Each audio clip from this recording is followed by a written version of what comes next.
When my guest tonight was in the 4th grade, he stood up in front of his class at St. Augustine Cathedral School and said, "When I grow up, I'm going to be the shortstop for the New York Yankees." His teacher believed him.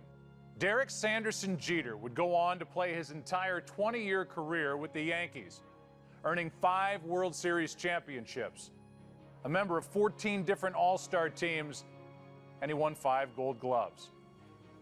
But before he would go on to earn the 6th most hits in Major League Baseball history, he was nicknamed Old Man as a kid by his mom because of his confidence.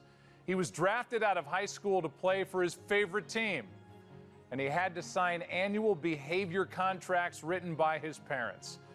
Tonight, we'll learn what makes this undeniable icon who he is, a man who once said, "It doesn't take any talent to play hard." Please welcome the captain, Derek Jeter.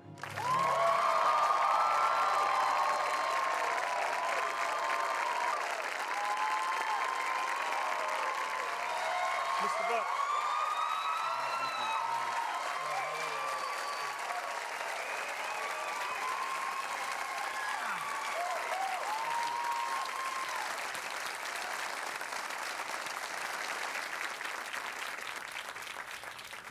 This is Joe's big time now. Oh, yeah. Like Oprah. I didn't even know it was a I will make live, you cry before the end of this. I didn't know it was a live audience until yesterday. Otherwise, I would have worn a tie, so I apologize. No, I would have made you take it off because I'm not wearing one, and the guest cannot be better dressed. We're going to start at the beginning, but I got to tell you, man, there's a buzz in this building because you're here. I wonder, just in a general sense, before we dive in, does it get tiring? Does it get tiring being Derek Jeter and having to be on and having eyeballs on you the way they are? I mean, you can't hide anywhere. Well, I wouldn't say that. I can hide.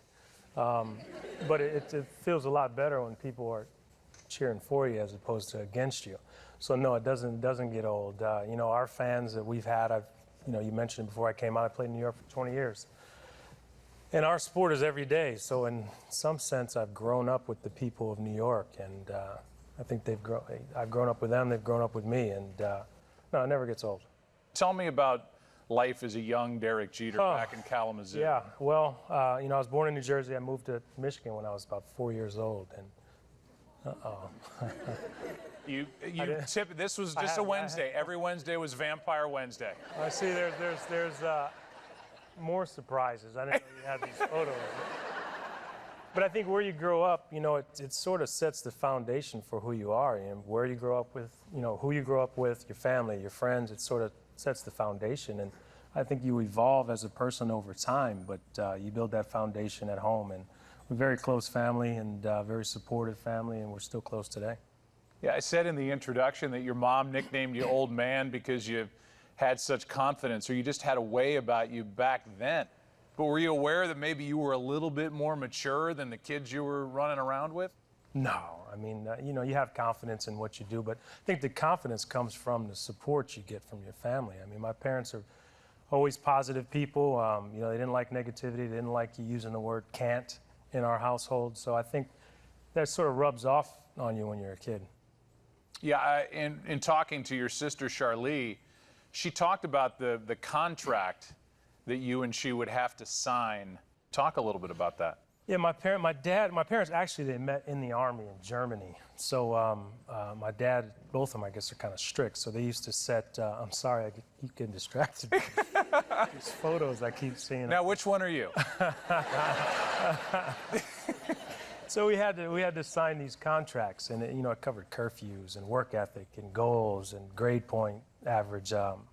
Everything that you would. The only thing I would always argue was curfew. Other than that, you know, I would pretty much sign the contract. But they took it serious, and if you didn't abide by all the rules and regulations that were in the contract, then you couldn't play sports. So I was. Every year we sat down. I used to fight it and didn't understand it, but I think as you get older, it sort of sets the tone. Yeah, and you know, when you signed something that just felt, because you were kids, it felt like a legal document. No, you were bound to it, and they would follow through. They would. No, it was a legal document, and we were bound to it. I mean, just even to this day, you know, anytime I'm doing something, I'm always afraid of disappointing my parents, and it may sound kind of odd because I'm 40 years old now, but you know, I'm still afraid of disappointing my parents. So to all you parents, just instill fear in your kids' heads and it may work out. At least one of them was always at one of our games. My sister played sports as well. So even when I was playing in New York throughout my career, when my parents were there, I always had to find out where they were sitting. It gave me a sense of comfort. So, you know, I'd be on deck looking up in the stands and people are yelling at me to focus on the game. And I want to turn around and say, I'm looking for my parents. But I always know where they were when you know, whenever I was playing.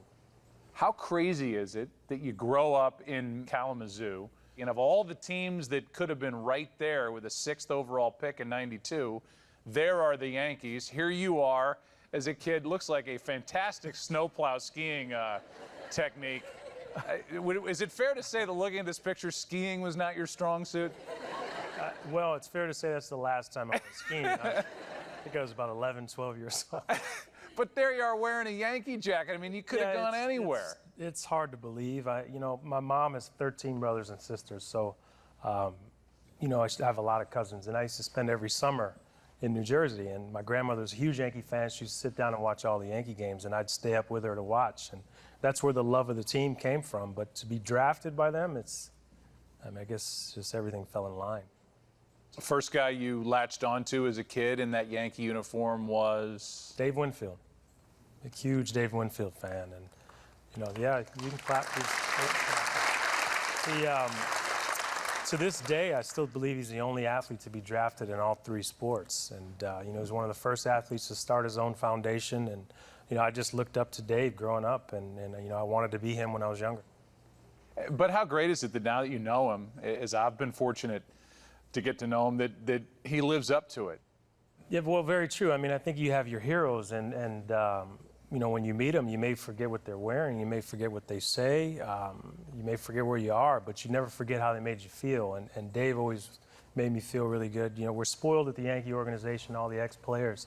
They come back, and you get an opportunity to have access to all of them. And, you know, I've always been a sponge for knowledge. I try to learn as much as I can, and I think if you're going to learn, who better to learn from than the guys that have been there and they've done it the right way. So I've always gone out of my way to have a relationship with the ex-players, and if you have that accessibility, you should take advantage of it, and I've always tried to. Yeah, I know we have a picture of you in high school, and yeah, it's coming there. There you are. And, is that Steinbrenner? Who is that sitting there? That's Coach Signiski. He gave me an opportunity to play on the varsity at the end of my freshman year. He's since passed away, but he was the first coach to really give me an opportunity to play. And so I know you've seen the scouting reports. I mean, it was there. People in the seats in the stands, scouts could see, and they say, plus arm, plus 5-tool player. I mean, that stuff was there early. I mean, to be honest with you, I wouldn't have drafted myself. And I really mean that, because, you know, I was 6'2.5" maybe. Well, all right, I played basketball, so I was listed as 6'3", 185. And when I got drafted, first thing the Yankees did was put me on the scale, and I was like 6'2", 154, dressed. So I thought they were going to send me home. But the scouting reports, I don't know how scouts do it. Fortunately, we had a local scout by the name of Dick Roach there that saw something in me and gave me an opportunity.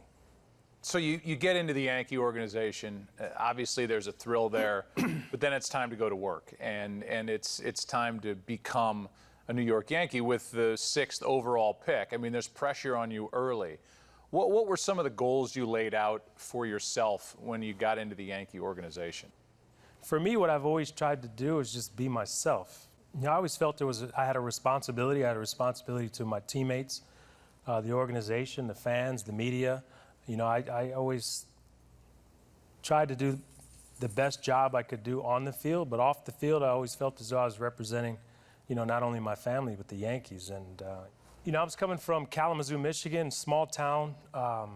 You know, the competition level really wasn't like some of the competition that these guys in California or Texas or Florida played against. So when I first signed, I'd never really struggled. I hit 202, I think, my first year of rookie ball, and I cried every single night.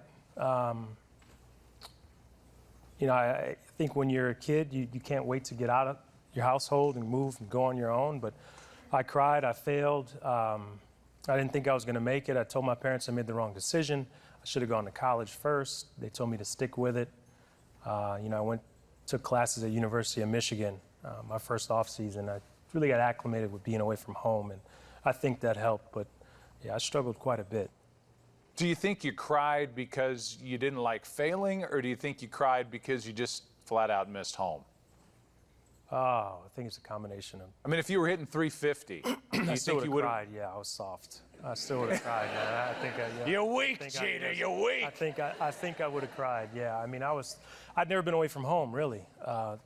Only vacation I ever really went on was my grandparents' house in the summer. So it was adjusting to being away from home. But then on top of that, failure. I mean, this is a game of failure, and you're talking about, in high school, you would never really fail. What was it like the first time walking into Yankee Stadium when you knew you were a Yankee? I'm not talking about spring training. I'm not start talking about after getting drafted. I mean, when you know you're the shortstop for the New York Yankees. That's an interesting question because I think, I don't know how well you knew our former owner, George Steinbrenner. Why do you laugh? I knew him. He scared the hell out of me. And that's true. That's my point that I'm going to make. He never allowed you to be comfortable. You know what I'm saying? I always felt as though I was playing for my job. The Yankees were known to trade their young players when I first came up. And, Bernie Williams was the first one I think got an opportunity. And I was just scared to death I was always going to lose my job. So I always played every game like I was fighting for my job up until my last game. And I think you have to have that mindset. From the manager, Joe Torre, to those players that were around you. I mean, what an unbelievable cross-section of people coming together and greatness being born again in the Bronx. I mean, you landed in the perfect spot. I did. I think it starts at the top, and we talked about Mr. Steinbrenner. Mr. Torre is, to me, he's like a second father. He gave me an opportunity to play. He gave me an opportunity to fail. I was his son. We have a great relationship to this day. But, I've learned so much from Mr. T. The way he's able to deal with people, I'm sure you've dealt with him quite a bit. His ability to treat everyone fairly. You always hear the old phrase, you treat everyone the same, but you don't treat everyone the same. You treat everyone fairly. But you have to get to know personalities. And he was the ultimate at getting to know people's personalities. And, it started with him, and then we had a great group of players that cared about only one thing, and that was winning, which you don't see a lot of nowadays because it's sort of a different generation. And we can talk about that later, or that might be another show. But we're happy to have you back. I'm just going to throw that out now. But we only cared about winning, and no one really cared about who the hero was. Those early years, Joe Torre, your manager, who'd been around forever. As a player, as a manager with the Angels, as a manager with the Cardinals, he'd bounced around. He said that he saw veterans looking to you even in '96. Did you sense that? Did you take that on? I don't know. I don't think you ever look at it like that. People always ask me about leadership. I was never a self-proclaimed leader. I don't walk around saying, hey, follow me, guys. I think it's, leadership is something that's defined differently by different people. Sometimes there's lead by example. Sometimes there's vocal leaders. What I've always tried to do is try to get to know the people. I think communication is the key. I think if you communicate and you're honest with people, they tend to trust you. And then if you lead by example, then they may follow you. But, I never walked around beating my chest saying I'm a leader. And I've always heard that I'm not vocal, or I wasn't a vocal leader. But I didn't do it for the cameras. When the camera's on me, I didn't pull a guy aside so everyone could see me talking to him. Now, I spoke to him, but I just did it my own way. It's funny, I don't know that the average fan realizes that. You guys are aware of when a camera is likely on you. I got 1, 2 right there, and I got another one over here. Right. You know where they are. And then you see the red lights. So, yeah, everyone's aware. Yeah, and so the reason I bring that up is there are some players, we'll leave them unnamed, who almost wait for the camera to be on them, to hang their head in the dugout. Oh, he looks really sad. He must really, he must really care. You know, we all drink it in the media. We just lap that right up. But you waited until you were either out of view of the camera or it was after the fact to go grab somebody and tell them how to do it. And that plays a part into what I was saying. You have to get to know guys. You know, if I wanted to yell at Jorge Posada, I could yell at him. It may bring out the best in him. I'm not saying I did, but if I know his personality. If it's someone else, you may have to pull him aside and maybe talk to him the next day when no one's around. But I just didn't do things for the camera. I didn't feel it was necessary. So 96, you come up, your first full year, you win Rookie of the Year, and then that 96 World Series, you go down 2-0 at home to a really good Atlanta team with Hall of Fame pitching staff. Let's watch. Another chance to the left side. Hayes waits. The Yankees are champions of baseball.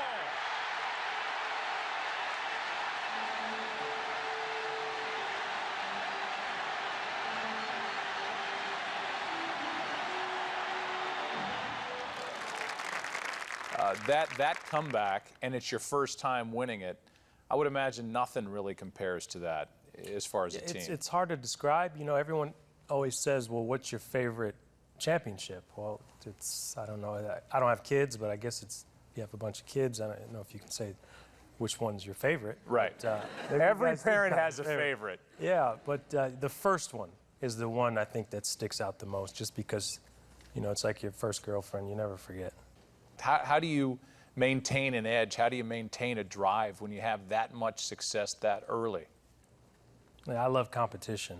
You know, I love competition. I love winning. I have a problem. In anything that I do, I want to win. You know, competition, you know, eliminates complacency. I've always felt that way. So, 96, you win the World Series. 98, you win the World Series. Was probably, at least record-wise, the best team you were a part of? Yeah, I mean, we were 125 and 50, so we were 75 games over 500, and we struggled the last 2 weeks of the season, you know, because we pretty much had, you know, I'm not trying to sound cocky or anything, but our team we'd pretty much locked up the division by the All-Star break, and, you know, we struggled at the end before we got to the postseason, but, you know, that was a special group. Fans might watch from the stands or on their televisions wondering, how does this guy perform with this kind of pressure? How do you slow down the moment? The way I've always looked at it is being prepared. For me, my biggest fear in life is being unprepared in anything. If I'm unprepared, it makes me very uncomfortable. So when I'm playing, I always feel as though I'm prepared. And, you know, I don't like to be caught off guard. That's why I'm always trying to think of things, different situations, scenarios before they happen. And I think that slows the game down. But then on top of it, no matter how you look at it, we're playing a game. You know, it's the same game playing in Little League than you are in Yankee Stadium. But the only difference is there's more people in the stands. But it's still the same game. So I just always tried to have fun with it as well. And this is just a leap by me. You want the ball hit to you. Is that the way you're thinking? Hit it to me. That's the way I think, with an exception of once, and I'll get back to that. But you know, I always feel as though I want to be in those situations because in my mind, the positives far outweigh the negatives. And, you know, I always feel as though I'm going to be successful, and I feel as though I'm prepared. Now, the only time that I didn't want that to happen, we're playing the Mets in the Subway Series in 2000. And, you know, everyone sees the old tapes of the ball going through Billy Buckner's legs. And if you played in the old Shade Stadium, it's understandable how the ball went through his legs. That's the best infield? The infield was terrible. So we're playing, I forget what game it was, 3 or 4, and there was, I don't know, bases loaded or a couple guys on. And I literally sat out there and said, please, do not hit it to me right here. And if they do hit it to me, just block it. Do not let it go through your legs. And the next pitch, they hit it to me, but it was a one hop, so it was easy. So you always have to prepare yourself for it to come, because the first time you say you don't want it to hit to you, it's going to be hit to you. But I have the utmost respect for Billy Buckner and everything that he went through. But I'm going to tell you what, probably would have happened to anyone else playing first base.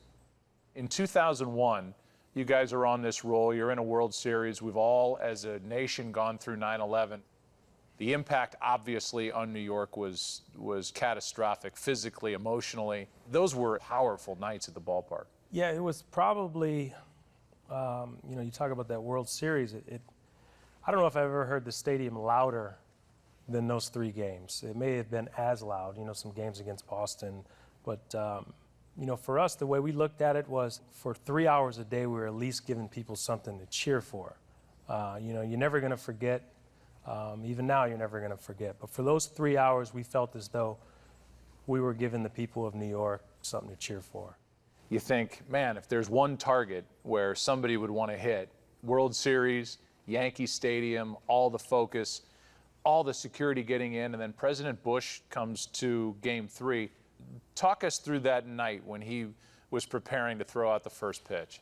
So, this was the first time that a sitting president had thrown a first pitch at a World Series in 50 years maybe. And it's not easy to go out there and throw a first pitch. So everyone here thinks that they can stand on a mound with 50,000 people and just throw a first pitch and it's no problem. But you've all seen videos of people struggling throwing out the first pitch. So he's getting loose. He has his bulletproof vest on, so he's making sure that he can throw. So I go down into the batting cages to get loose, and he says, "How you doing, Derek?" "Mr. President, how are you?" And he asked me, "Do you think I should throw from the mound or in front of the mound?" I said, "Well, no, you got to throw from the mound." I'm thinking to myself, President of the United States, you got to throw from the mound. And then I'm walking out, and I turn around, and I looked at him, and I said, "Don't bounce it." Because if you bounce it, they'll boo you. Let's watch just to take people back.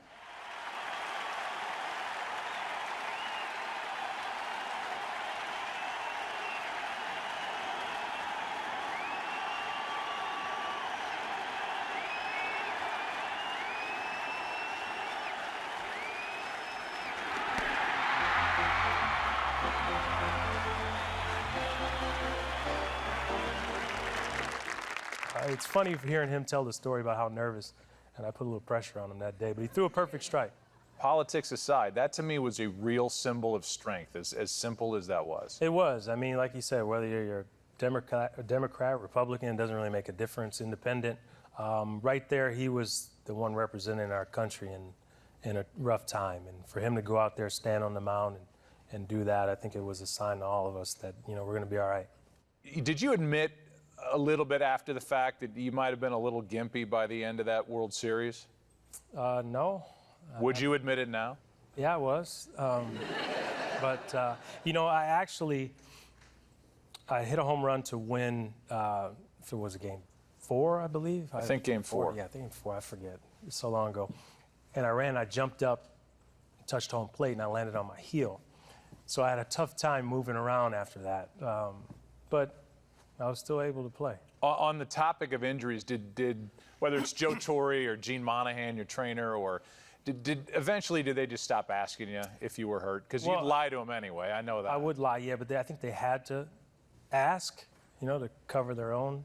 You know what I'm saying? But I always said I was fine. There's only 2 times I said I wasn't. One, I dislocated my shoulder, and the other one I broke my ankle. But I'd always tell them I'd be ready to play the next day. But everyone plays hurt. You play the whole course of the year. You may feel good the first day of spring training, but you play hurt.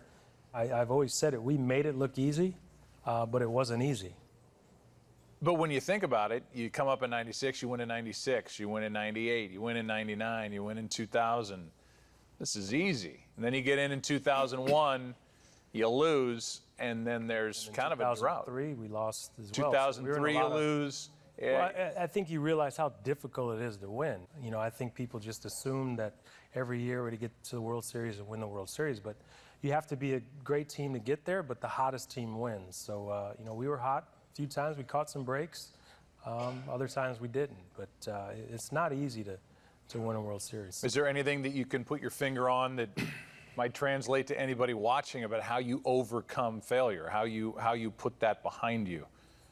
Oh, man, you just have to have a short memory. I've always been pretty good at turning the page and completely forgetting about something. You learn from your failures, but I don't sit around and worry about them too much. I think you're always going to fail in anything that you do, but you try not to make the same mistake twice. So you guys lose in 2003, and then '04 happens. I mean, you talk about getting blindsided by a freight train. You guys were up 3-0 on the Boston Red Sox after a clubbing in Game 3. What was that like? No, we don't have to talk about it. I think everybody No, knows what I asked happened, it. right? You don't have Everybody to knows. answer. Hey, everybody No. knows what happened. I was talking to Red Sox players. They were like, "Yeah, this is over. This is." A lot of guys on that team thought they were beat.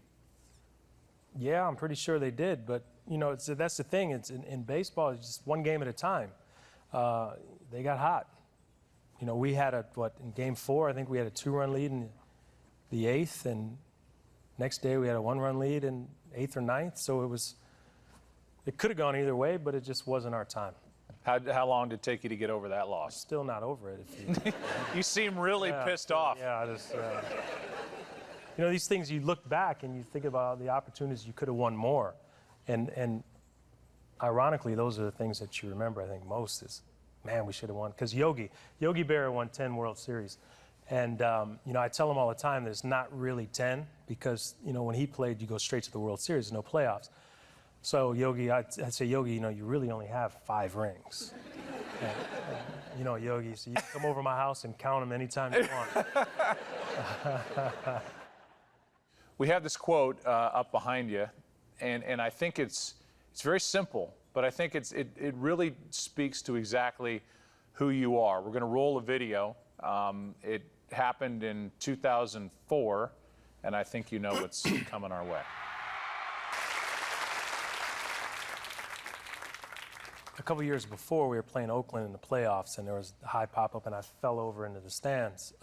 The same area, but there's a photographer's pit, which is all cement.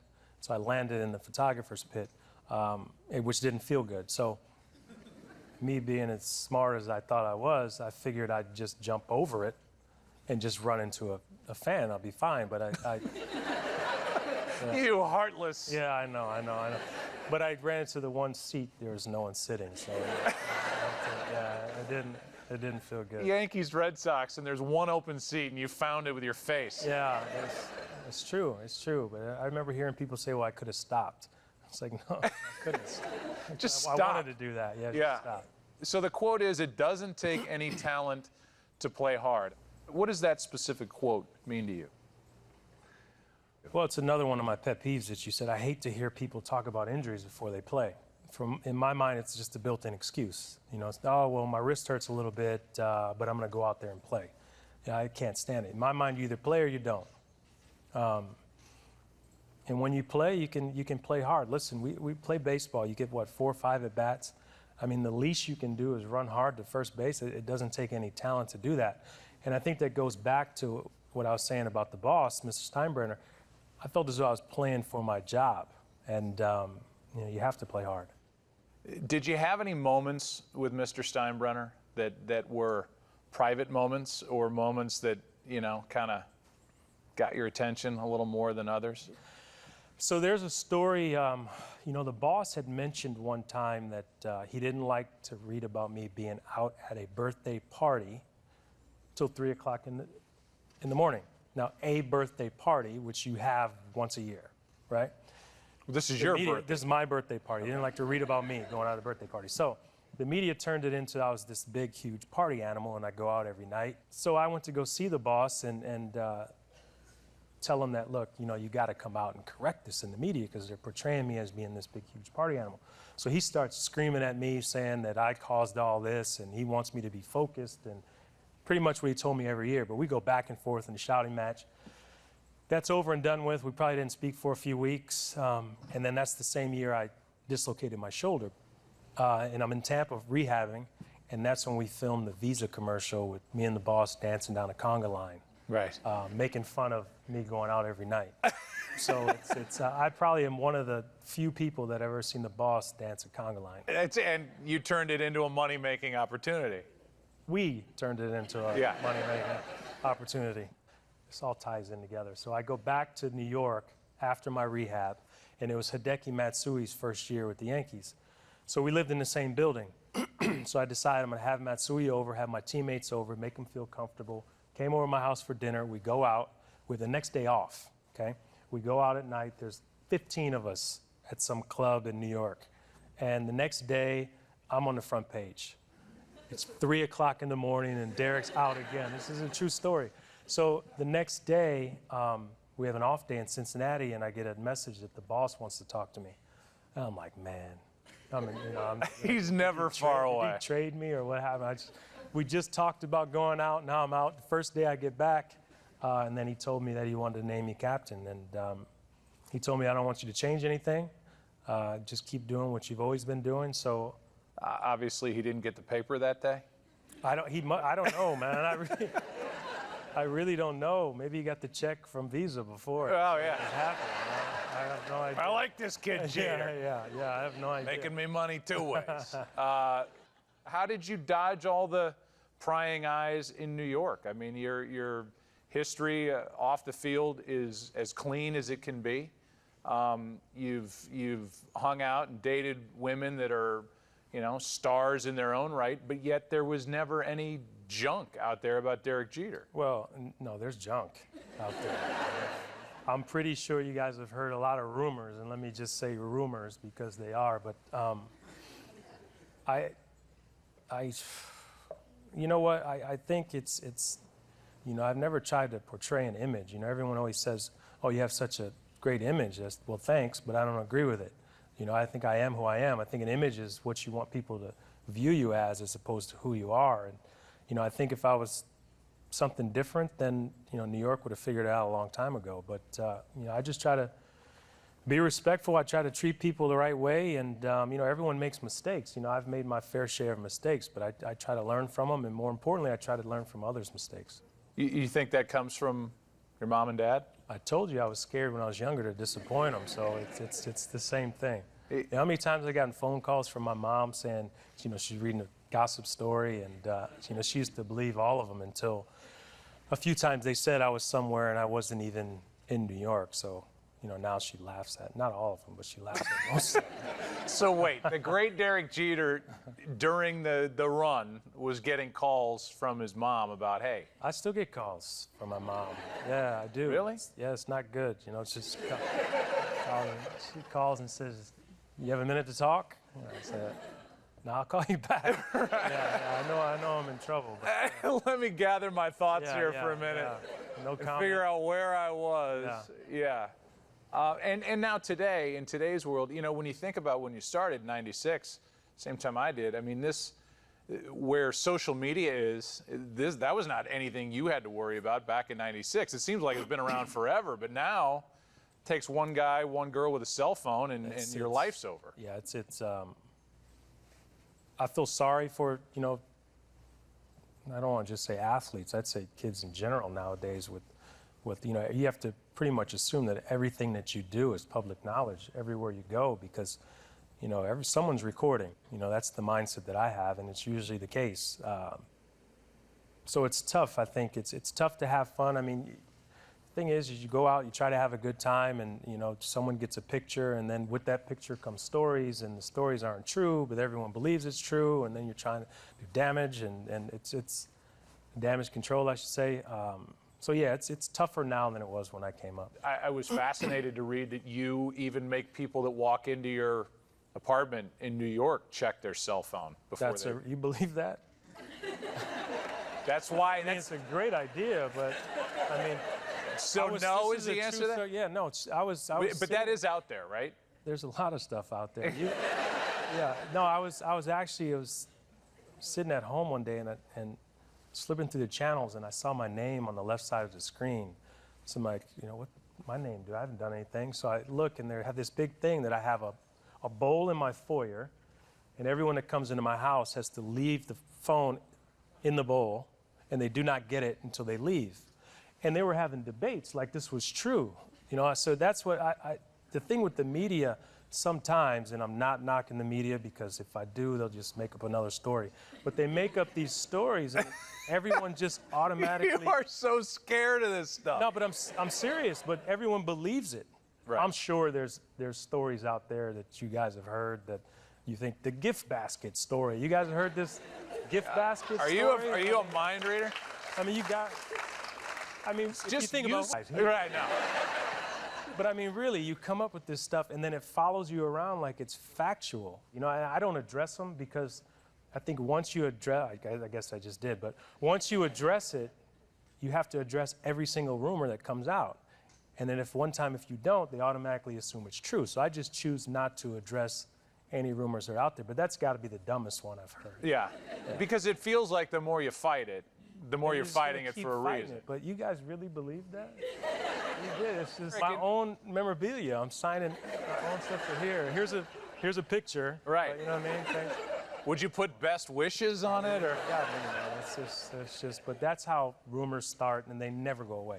Tell us in your own words what it was like to be a teammate with A-Rod. Well, you know, I've known Alex since I was 18 years old. I think the first time we spoke, he was a senior in high school. So, you know, he claims he's a year younger than me. I don't know if that's true, but he claims that. Right. So I've known him for a long time, and you know, we had our ups and downs in terms of, you know, some things throughout the years. But, you know, Alex is a teammate. He works extremely hard. He might be one of the hardest workers I've ever played with in terms of his craft. I mean, he gets out there and he gets after it. But yeah, the media they were fixated on our relationship, so to speak, and that's all they spoke about. But as far as coexisting on the team, not an issue. No, I mean, you don't have to go out to dinner with, I'm not speaking about Alex in general, but you don't have to go out to dinner with guys to play with them. I mean, Sports Illustrated did a cover with me, Jorge, Andy, and Mariano, and they took us out to lunch. We went to lunch together and spoke, and that's the only time we've all been out to lunch, and we played together for 20 years, you know what I mean? But I think the media fixated on the fact of whether or not me and Alex were going out to eat together. They don't see us at lunch, and I think they made it bigger than it was. What was it like when Joe Torre was gone? He was such a vital part of your life. Yeah, it was tough for me because, you know, Mr. T's like a second father, like I mentioned earlier. The only manager I had, he gave me a chance. You know, I was spoiled. We were spoiled. You know, we're in the playoffs every single year. It seemed like we're going to the World Series all the time. And when that's happening, you just automatically in your head, you assume that it's going to continue to happen. And then all of a sudden he's gone. So it was difficult for me. But, you know, he went out to L.A. and managed the Dodgers and stress-free and tan and looking young now. He did. So, yeah. God, he looked good then. New York's like dog years sometimes. So he looks younger out. One of my favorite pictures, it's on my wall to this day, above my bed, is all the shortstops shirtless. Come on, now stop. In Sports Illustrated. There it is. Come on, stop. Click that. This looks like Menudo or something. Who's working the slides? Next slide. Look at that. You know, there is a young Derek Jeter. Well, that particular, and this is a true story. I don't know what any of those other four guys are going to say, but this is the absolute truth.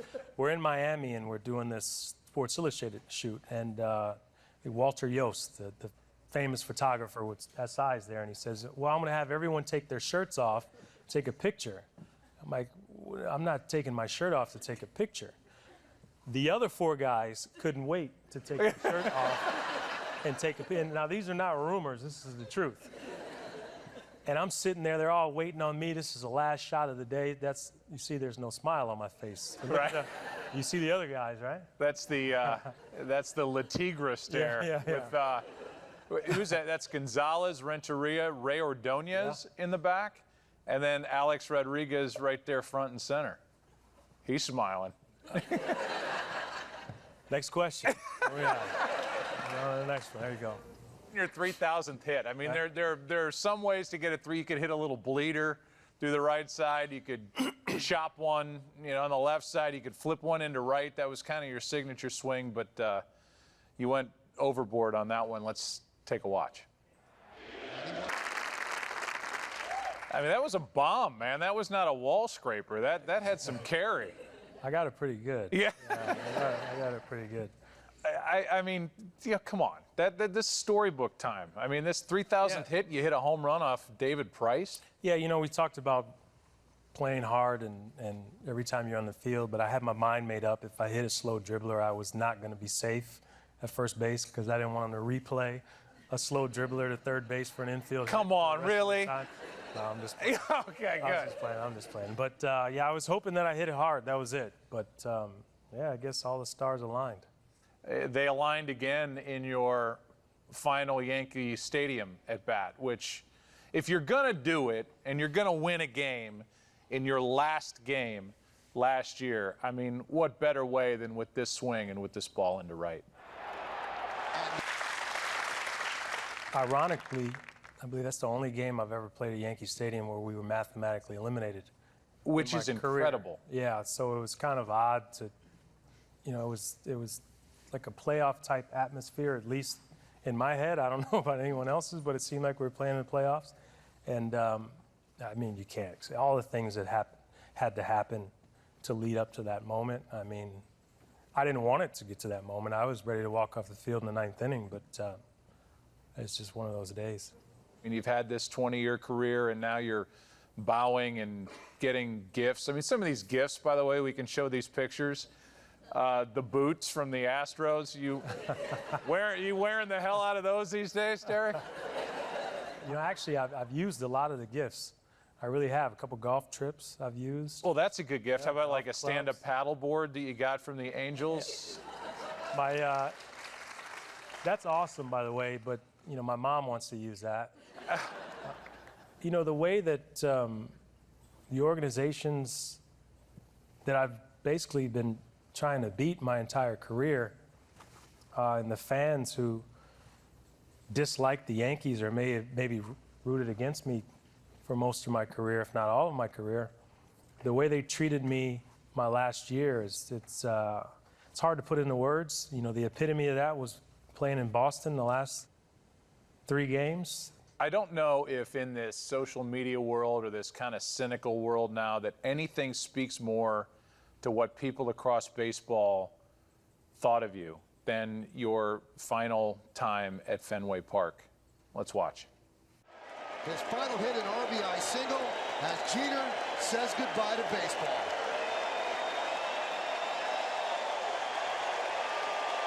And baseball says goodbye to him.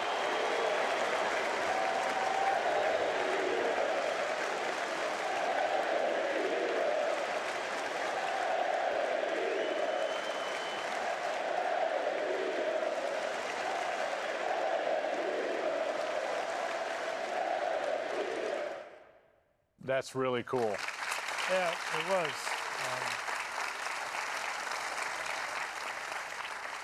I never thought I'd get cheered at Fenway Park. They've screamed at me, but not good things. As you look back on that, I mean, what a great send-off from this arch rival, and those fans standing and applauding you and chanting your name. What a brilliant moment. Yeah, after the last game in New York, you know, there was talk of whether I should have just ended it there, and understandable because, you know, playing at Yankee Stadium, how it went down, you can't top it. I mean, there's nothing I could have done at Fenway Park that would have topped it. But, you know, out of respect for Boston and their fans and their organization, then, you know, I wanted to play those couple games there. Is it weird and maybe this is too deep, but to turn on the TV now a year later and say, wow, they're still playing baseball? No, it's awesome.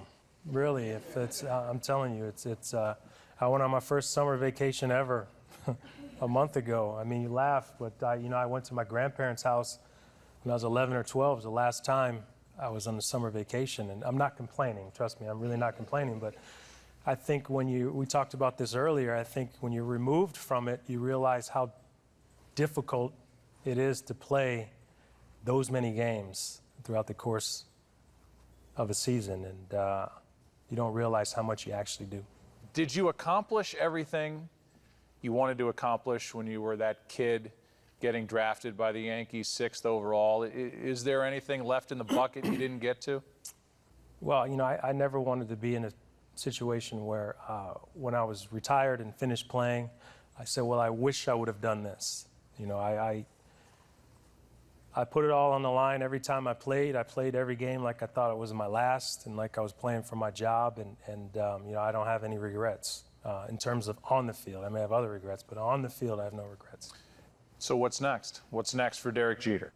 You talk about the Players Tribune is a website I started for athletes, and we wanted to give athletes the platform to tell their stories in an unbiased way or an unfiltered way, any way that they want to. And a lot of athletes, I think people look at athletes as being one-dimensional, but athletes have other things that they're interested in, whether it's some guys like cooking, some guys take cooking classes, sometimes photography. I mean, these guys have other interests, but no one ever asks them about it. You know what I mean? Because the media has their own agenda. So we wanted the athletes to be able to set their own agenda and talk about things that they wanted to talk about. And, you're a part of an athlete community, and we're trying to build that up. And, I'm in the business. I have business interests. Ultimately, I want to be an owner.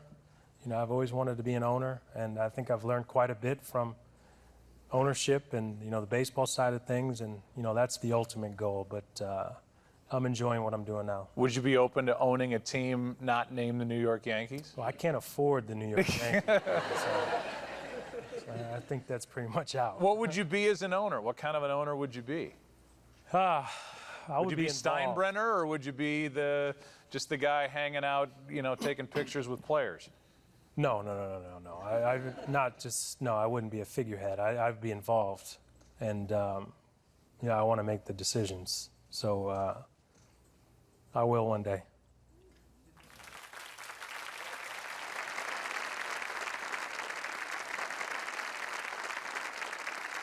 All right, now we've got 5 fun questions. Fun for who? Fun for me. Fun for you. 5 fun questions for you. Okay, for the first time I'm reading this.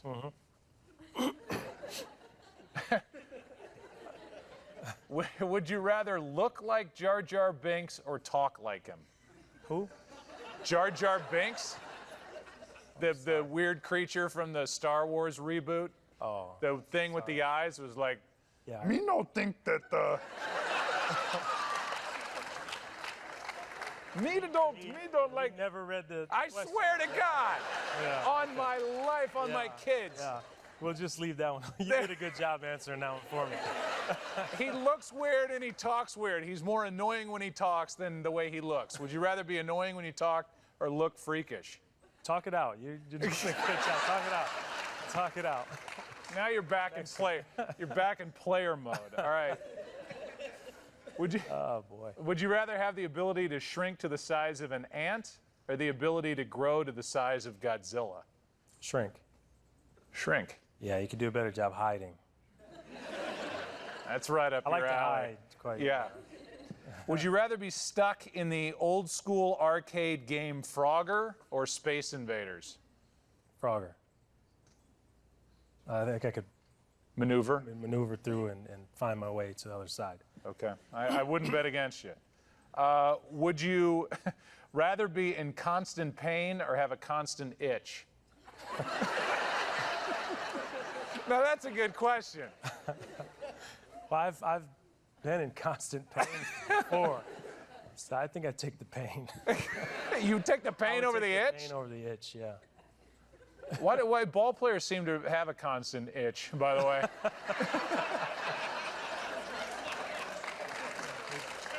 First time reading the question. I'd be okay. I planned that out. Would you rather wear a snowsuit in the desert or be naked in Antarctica? Snowsuit in the desert, yeah. But you got to keep it on. Yeah, I get that. You're such a little I'd rather bitch. be You just hot. keep firing back at me.